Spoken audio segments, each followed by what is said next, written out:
और अब आपको बताएं कि जमान पार्क में रात गए पीटीआई कारकुनान की बड़ी तादाद जमा है। खवातीन, बुजुर्ग, बच्चे भी शामिल हैं। कैंप लगाकर साउंड सिस्टम पर तराने लगाए गए हैं। मुराद सईद भी वहां मौजूद हैं। सीनियर रहनुमा फरूक हबीब का कहना है कि इमरान खान का हौसला बुलंद है, हकीकत फतह करीब है। कारकुनान डटे रहे। मजीद जानते हैं अपने नुमाइंदे खुर्रम मलिक से। खुर्रम मलिक, बताइएगा क्या मनाजिर है?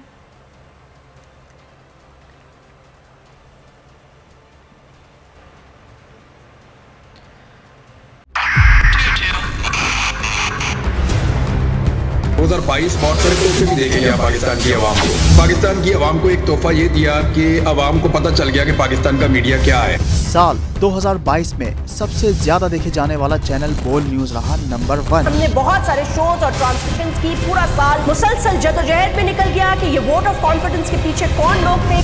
तोड़े रेटिंग के सभी रिकॉर्ड। सोशल मीडिया पर भी सबसे ज्यादा तेजी से 2.4 बिलियन व्यूज का संगे मील अबूर किया।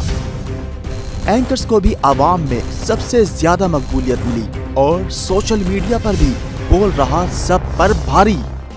सब्सक्राइब करें और बेल दबाएं ताकि कोई खबर रह न जाए।